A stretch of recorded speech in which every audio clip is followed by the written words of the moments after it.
Assalamualaikum warahmatullahi taala wabarakatuh. Salam sejahtera. Ni hao, wanakkam.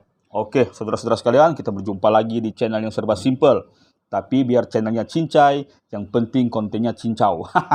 Okey, pada kali ini kita terus kepada tajuk yang mau saya kupas, iaitu tentang peratusan masyarakat Cina yang kononnya sudah semakin menurun dalam komposisi kaum di negeri Sabah. Ini satu hal yang membimbangkan saudara-saudara sekalian. Mungkin ramai yang tertanya-tanya, kenapa saya bimbang? Saya bukan Cina. Of course saya akan bimbang saudara-saudara sebab saya orang Sabah, saya orang Malaysia. Kita tahu masyarakat Cina adalah sebahagian daripada kita. Kita tahu peranan utama yang pernah mereka mainkan. Kita tahu negara kita juga bakal pincang tanpa kehadiran mereka. Jadi bukan bermakna kaum lain tidak pandai buat apa-apa. Tapi kita perlu saling bekerja sama. Okey, sebagai pengenalan saudara-saudara, masyarakat Cina telah datang ke negeri Sabah seawal pertengahan kurun ke-19. Walaupun di Sabah tidak ada lombong biji timah seperti di Semenanjung, tetapi syarikat berpiagam Borneo Utara pada masa itu sedang membangunkan beberapa infrastruktur. Salah satu daripadanya adalah kereta api negeri Sabah yang masih beroperasi sekarang. Jadi di sepanjang susur galur kereta api ini di bahagian pantai barat Sabah, dari Tuaran, kereta api itu tak sampai di Tuaran, tapi maksud saya dari Tuaran sampai Inanam, Telipuk, Kota Kinabalu, Papar, dan seterusnya sehingga ke Tenom, kebanyakannya didiami atau diduduki oleh pekerja-pekerja migran awal komuniti Cina. Disebabkan itulah bahagian pantai barat Sabah lebih makmur. Kemudian apabila industri sarang burung dibuka di bahagian pantai timur, di Sandakan dan di Lahad Datu, masyarakat Cina juga telah turun dan mengusahakan pembangunan di kawasan sekitarnya. Jadi itu daripada segi ekonomi, peranan rakan-rakan kita, saudara-saudara kita pada etnik Cina. Dari segi politik, di Sabah, peranan masyarakat Cina satu ketika dulu dianggap sebagai kingmaker. Pada pertengahan tahun 70-an sehingga pertengahan tahun 90-an, apabila Sabah waktu itu masih mempunyai 48 kerusi, 20 adalah kerusi masyarakat bukan Bumi Putra bukan Islam, 20 lagi adalah kerusi masyarakat Islam. Yang 8 lagi adalah kerusi daripada etnik Cina. Walaupun 8, tapi penting kerana kemana mereka berpihak, disitulah parti yang akan memerintah. Itu dulu ya, ini satu bukan tanggapan, ini fakta. Tetapi yang lebih penting dari itu saudara-saudara sekalian, Sabah merupakan satu-satunya negeri selain Pulau Pinang yang pernah mempunyai ketua menteri Cina. Bukan satu, 3. Datuk Peter Low Yusin, Datuk Yong Tek Lee, dan Tan Sri Chong Kaket.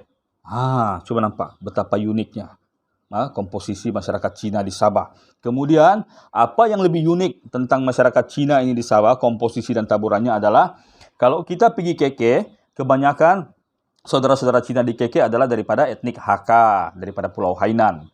Kemudian di Sandakan, kebanyakannya daripada etnik Cantonese. Di Tawau, banyak yang daripada Hokkien. Tapi kalau bercampur, berjumpa Sabahan jugalah, atau Malaysian. Itu saudara sejarahnya. Kemudian peranannya. Dari segi pendidikan, selain daripada sekolah mubalik Kristian yang didirikan oleh Syarikat Berpiagam Borneo Utara British, masyarakat Cina juga adalah pendiri infrastruktur pendidikan terawal di negeri Sabah. Sekolah Chunghua. Chunghua ini maksudnya Chunghuo. Chunghuo maksudnya China. Merupakan pemberi wadah pendidikan kepada masyarakat Sabah pada peringkat awal sebelum adanya sekolah kebangsaan, sebelum kita masuk dalam Persekutuan Malaysia. Itu peranan yang dimainkan. Kemudian ekonomi. Ekonomi saya rasa saya tidak perlu cakap lah saudara-saudara sekalian. Walaupun di Sabah ini, Dewan Perniagaan Bumi-Putra, Dewan Perniagaan Kerajaan Dusun dan Dewan Perniagaan Cina bergerak seiringan, tetapi kita sedia maklum Dewan Perniagaan mana yang lebih ke depan, yang lebih advance dalam membangunkan sesuatu tempat.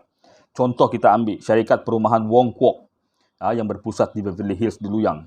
Dulu Luyang kecil, kemudian dibangunkan oleh Syarikat Wong Kwok beberapa pembangunan hartanah.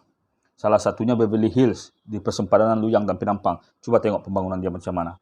Kemudian Center Point Sabah, beberapa shopping mall besar Sabah adalah didirikan oleh masyarakat Cina. Jadi saudara-saudara sekalian, sebelum kita menyatakan kebimbangan kita tentang berkurangnya peratusan saudara-saudara Cina kita lihat dulu faktor-faktornya. Kenapa boleh sampai begitu? Salah satu faktor utama adalah situasi politik yang semakin tidak kondusif. Ramai yang mendakwa masyarakat Cina adalah anti-establishment, tidak suka kerajaan. Tetapi ini adalah satu tanggapan yang tidak benar sama sekali, saudara-saudara sekalian. Anti-establishment atau menjadi penyokong pembangkang tidak semestinya kita menjadi orang yang tidak suka dengan kerajaan. Tetapi mungkin ada pemimpin dalam kerajaan yang kita rasa tidak layak memimpin, ada mungkin dasar dalam kerajaan yang kita rasa tidak layak untuk dilaksanakan, ataupun yang boleh membantutkan kemulusan pentadbiran dan mengefek kepada ekonomi.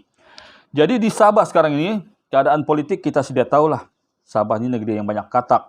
Masyarakat Cina sangat tidak suka memihak kepada parti yang agak berpuak-puak kedaerahan atau lebih mementingkan sub-etnik tertentu. Maka itulah, semasa pilihan raya terakhir negeri Sabah, masyarakat Cina telah berbondong-bondong menyokong parti warisan kerana mereka merasakan parti warisan adalah parti perbilang kaum. Sama seperti PBS di awal penubuhannya dulu.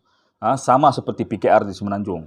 Jadi kita tahulah saudara-saudara ya, kalau politik tidak bagus, pelabur tidak datang, perekonomian pun tidak bagus. Jadi baik kita jauh. Macam tu. Itu faktor pertama. Ekonomi, di politik. Kedua, pendidikan. Tentu saudara-saudara tanya apa hubung kaitnya. Nah, pendidikan masyarakat Cina di Sabah dan di Malaysia secara keseluruhannya adalah merupakan yang paling advance. Ya, struktur bangunan sekolah memang bagus. Guru-guru memang bagus. Silibus pendidikan memang bagus. Banyak masyarakat Bumi Putra yang masuk ke sekolah Cina, keluar tip-top. Ya, otak bagus orang cakap. Bukan bermakna sistem pendidikan kebangsaan kita tidak bagus, tapi ke belakang berbanding dengan sistem pendidikan Cina. Ini kita akui saudara-saudara ya. Jadi, apabila terdapat sistem pendidikan yang begini advance di kalangan masyarakat Cina, apabila mereka nanti lulus ataupun sudah graduate, maka mereka akan melahirkan banyak sekali golongan profesional. Banyak golongan profesional, tapi lapangan kerja yang menunggu mereka kurang. Dan kalau ada, gajinya tidak setimpal dengan kepakaran yang mereka ada. Dan di Semenanjung, satu, kedua, di Australia, Amerika Syarikat, Kanada, dan Taiwan, masih banyak syarikat-syarikat besar yang menunggu kedatangan para profesional daripada sistem pendidikan ini. Jadi inilah dua faktor yang menyumbang kepada migrasi saudara-saudara Cina kita ke bahagian-bahagian lain di luar Sabah dan di luar negara kita Malaysia. Jadi apa yang kita boleh buat saudara-saudara? Untuk merayu saudara-saudara kita ini supaya tidak meninggalkan negeri kita dan negara kita. Ada dua langkah lah, memandangkan tadi ada dua faktor. Yang pertama, kita kembalikan politik kita menjadi satu politik yang berintegriti. Ya, tidak ada katak-katak, tidak ada tebuk atap, tidak ada kerajaan yang sekejap dasarnya ini, sekejap dasarnya itu. Kita mau satu kerajaan yang mapan, satu kerajaan yang mantap, satu kerajaan yang adil, satu kerajaan yang tidak rasuah, satu kerajaan yang tidak memilih buluh.